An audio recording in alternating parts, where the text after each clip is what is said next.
종류대로, 자, 이러한 성경의 문자적인 표현 때문에 자연에서 관찰되는 진화의 증거들을 부정한다는 것은 생명의 다양성을 이루어내신 하나님의 연속 창조를 파악하지 못하는 것이라고 생각합니다. 대학교에 다닐 때 경북 점천 지역에 농촌봉사 활동을 간 적이 있었습니다. 충청북도 괴산에서 문경세제를 넘어서 경상북도 점천으로 가는 길에 제가 굉장히 특이한 감상을 몇 가지를 할 수가 있었습니다. 첫 번째가 풍경이 너무나도 아름다웠다는 점입니다. 절경이라는 말이 이런 뜻이구나 하는 걸 알았고요. 두 번째가 언어였습니다. 괴산에서 문경으로 다가가면 다가갈수록 충청도 방언이 점점 경상도 사투리로 변하기 시작합니다. 그래서 괴산과 문경의 경계에서 접했던 말은 자, 과연 이 말이 충청도 방언인지 경상도 사투리인지 분간이 안 됐어요. 그러다가 세제를 넘어서는 순간 그 언어가 확연한 경상도 사투리로 바뀌어져 있었습니다. 언어적 지역이 분명히 존재한다는 것을 제가 깨달을 수 있었죠. 제가 살아가고 있는 이 캘리포니아는 지형적으로 굉장히 재미있는 특징을 가지고 있어요. 남북으로 굉장히 깁니다. 1240km의 긴 태평양 해안선을 보유하고 있습니다. 자, 이 태평양 해안선을 따라서 샌안드리아스 단층대가 형성이 되어 있고 이 단층대 위에 해안산맥이 남북으로 길게 형성되어 있습니다. 자, 이 산맥을 넘어서 동쪽 내륙으로 가게 되면 굉장히 웅장한 평야지대가 나타나는데 이 지역을 센트럴 협곡이라고 불러요. 협곡, 영어로 밸리라고 하면은 우리가 좁고 긴 골짜기를 연상하게 되지만 이곳은 캘리포니아 중앙의 거의 대부분을 차지하는 굉장히 광활한 평야지대입니다. 이곳을 넘어서 동쪽 내륙으로 더 들어가게 되면은 해안산맥하고는 비교도 안 되게 웅장하고 더 험준한 시에라 네바다 산맥이 그 자태를 드러냅니다. 알래스카를 제외한 미 본토의 최고봉 4,400m의 휘트니 산을 포함하고 있는 게 이 시에라 네바다 산맥이고 그 유명한 요세미티 국립공원을 품고 있는 게 바로 이 시에라 네바다 산맥이죠.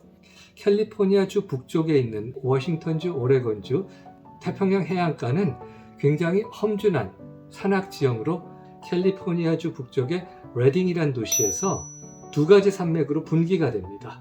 해안가를 따라서 말씀드렸듯이 해안산맥이 늘어서 있고 내륙 쪽에 시에라 네바다 산맥이 형성되어 있습니다.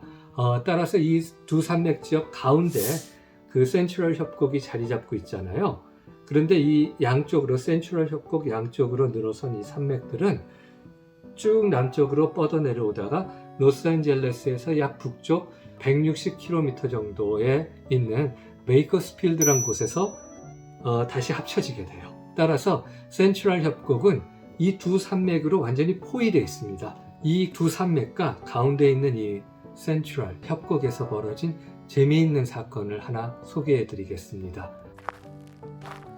종, 영어로 스피시스는 생물을 분류하는 최소 단위죠.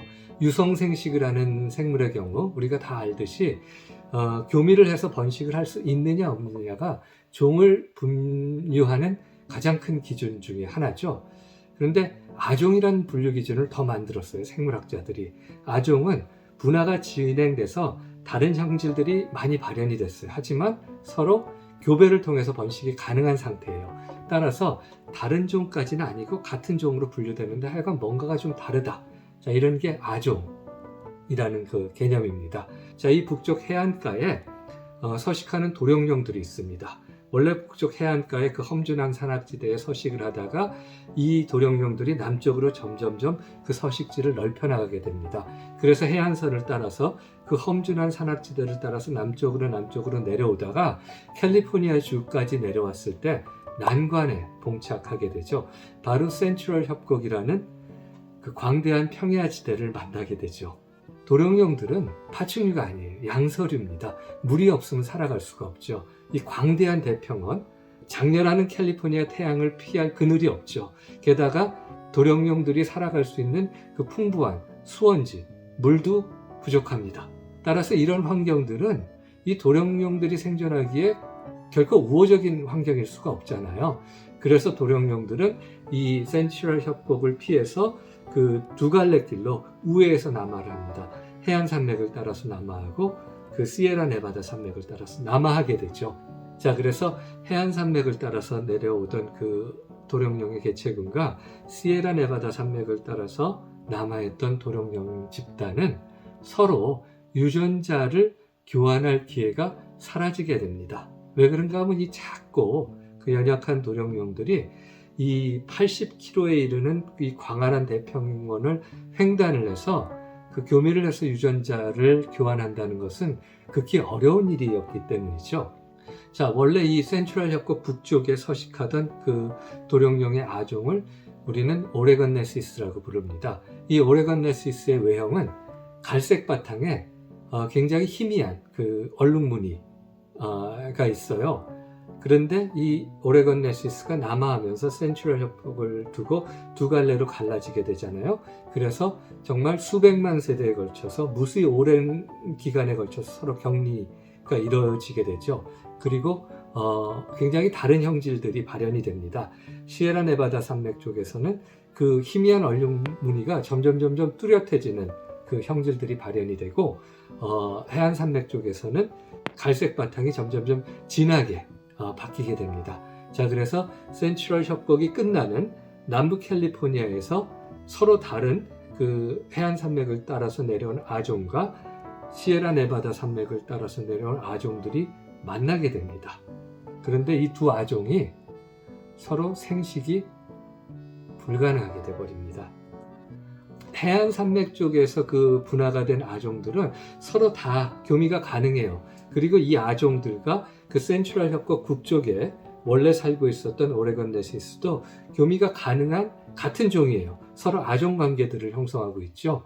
그리고 시에라 네바다 산맥도 마찬가지입니다. 하지만 이 산맥을 돌아서 협곡 남쪽에서 만나게 된 두 아종인 애쉬홀치와 클라우베리는 서로 교미가 불가능한 사실상 다른 종이 되어버렸습니다. 자, 바로 이게 고리종의 사례입니다. 고리의 끝을 보면 분명히 다른 종입니다. 하지만 끝을 제외한 전체적인 고리의 모양은 분명히 아종, 이러한 아종 관계로 연결된 같은 종입니다. 자, 굉장히 딜레마죠. 만약에 협곡 북쪽에서 원래 살던 그 오레건 네시스와 동서로 그 분기된 산맥들에 서식하는 도룡령 개체군들이 다 멸종됐다. 그래서 협곡 남쪽에 살고 있는 애쉬홀치와 클라우베리 이 두 개체군만 남았다 그러면 우리는 그 종을 분류하기 굉장히 쉽겠죠. 이 두 집단은 분명히 다른 종입니다. 하지만 이런 그 고리 관계가 지금 남아 있어요. 자, 그랬을 때 이 전체적인 이 관계, 이 모든 개체군들을 우리가 도대체 어떻게 정의를 해야 될까요? 이들을 전부 다 같이 같은 종으로 묶어내야 될까요? 아니면 다른 종으로 떼어내야 될까요? 만약 떼어낸다 그러면 어디서부터 어떻게 떼어내야 될까요? 고리종은 이런 딜레마를 우리에게 안겨주고 있죠. 고리종의 사례는 종의 장벽을 뛰어넘지 않은 소진화와 종의 장벽을 이미 뛰어넘어버린 대진화가 혼재되어 있다는 것을 보여주고 있습니다. 지역적 격리가 일어났어요. 다른 지역이 돼버렸습니다. 이걸 이제 한자로 다른 지역 이소라고 쓰는데 이소적인 종분화가 진행되고 있다는 것을 우리에게 보여주고 있죠. 이 고리종은 시간이 지나면 이 고리가 점점점 풀어지게 됩니다. 그래서 종국에는 고리가 끊어지면서 완전히 다른 종으로 분화가 일어나게 되죠. 그러므로 고리종은 우리에게 종의 개념은 고정되고 고착된 것이 아니라 역동적으로 변하고 있다는 사실을 보여주고 있습니다. 앞서 언급해드렸던 괴산에서 문경으로 넘어갈 때 충청도 방언이 점이 지역을 거치면서 서서히 바뀌기 시작하다가 완전히 경상도 방언으로 바뀌는 것처럼 종의 개념도 한 종으로 정의하기 어려운 변화를 수반한 점이 단계를 거쳐서 완전한 종분화가 이루어지는 과정을 극명하게 보여주고 있는 게 바로 이 고리종의 사례입니다.